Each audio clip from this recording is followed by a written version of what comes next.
Et oui, à Jérusalem, nous retrouvons notre correspondant Olivier Granilic. Et Olivier, à la une de la presse israélienne ce matin, la police qui reconnaît avoir espionné le téléphone d'un témoin clé du procès de Benjamin Netanyahou.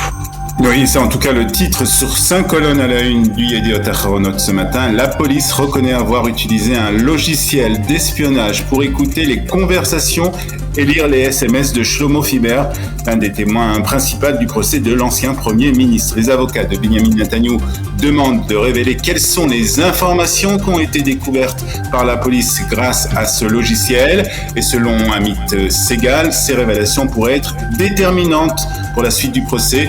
Selon le commentateur de la chaîne 12, si ces informations obtenues par la police ont aidé à inculper Benjamin Netanyahou, elles pourraient tout simplement être annulées par la justice, ce qui remettrait en cause la tenue même de la procédure judiciaire contre l'ancien Premier ministre.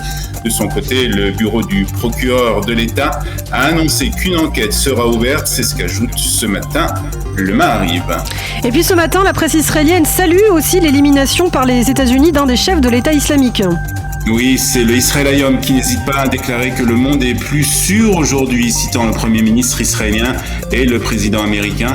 Le chef terroriste qui a été éliminé par les forces américaines était membre de Al-Qaïda et avait pris part à des attaques particulièrement cruelles organisées par Daesh. Selon la chaîne 13, Israël a une certaine responsabilité dans cette élimination. Israël aurait apporté des renseignements aux forces de sécurité américaines. Ce qui est certain, conclut le Maariv ce matin, c'est que Jérusalem a été informée de cette opération militaire. Au chapitre diplomatique, on en sait un petit peu plus sur les relations non officielles entre Israël et l'Émirat du Bahreïn au cours de ces dernières années. En effet, c'est le ministre de la Défense, Benny Gantz, qui était hier au Bahreïn, qui a révélé qu'Israël et le Bahreïn ont eu des relations non officielles au cours de ces dernières années, particulièrement dans le domaine de la sécurité.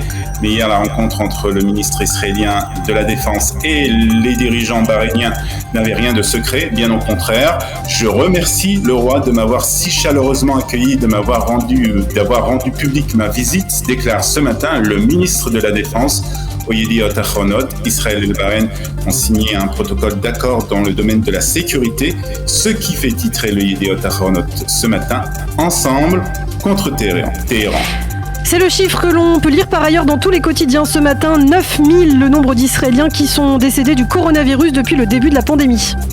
Et le Yediot Aharonot, quand le Israël Hayom nous apprennent donc que la barre des 9000 personnes décédées a été dépassée hier. En Israël, 9013 précise le Haaretz. Signification de ce chiffre pour les Israël Hayom, 1 sur 1000 Israéliens est décédé du Covid ces 2 dernières années. Le nombre de malades graves continue lui aussi d'augmenter. 1096 Israéliens sont hospitalisés dans un état grave dans les hôpitaux israéliens, ajoute le Israël Hayom.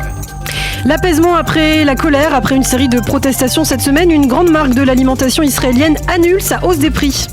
Oui, il s'agit de la marque Osem Nestlé, qui est bien connue ici en Israël, précise le quotidien Haaretz. Ce géant de l'industrie alimentaire avait prévu d'augmenter ses prix prochainement.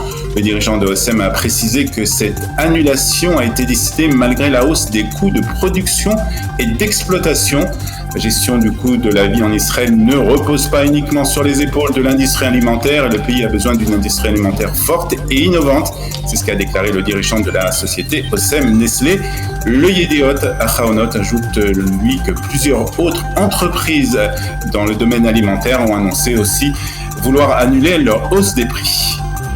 Des nouvelles de l'ancien président de l'État d'Israël, Moshe Katsav. Il a donné sa première interview depuis sa libération de prison et il l'a donnée à une télé iranienne. Oui, il s'agit d'un média iranien qui agit contre le pouvoir en place à Téhéran. Et Moshe Katsav, qui est né lui-même en Iran, qui parle très bien cette langue, le perse, a donné donc cette interview en langue perse. Dans une promo de l'interview, le journaliste iranien cite Moshe Katsav en disant qu'il demeure persuadé qu'un jour les relations entre Israël et l'Iran seront de nouveau amicale. La 12e chaîne indique que dans cette interview qui sera diffusée dimanche, Katsav évoque une rencontre qu'il aurait eu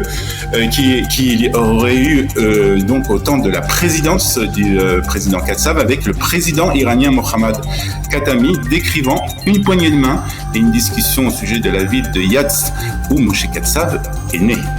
Enfin, pour terminer, un mot des Jeux Olympiques d'hiver, Olivier. Les Israéliens, bien sûr, présents en Chine pour cette compétition. Oui, mais il faut dire que la presse israélienne ne parle pas avec beaucoup d'enthousiasme de cette compétition hivernale en raison des violations des droits de l'homme par la République chinoise. L'Israël nous donne la liste des athlètes israéliens et ils ne sont pas nombreux, il faut dire. Seulement 6 Israéliens qui participeront à ces Jeux Olympiques de Pékin 2022, 4 patineurs et 2 skieurs. Et puis à noter qu'il n'y en a qu'aucun sportif israélien qui participera à ces Jeux Olympiques est né en Israël. Shabbat shalom.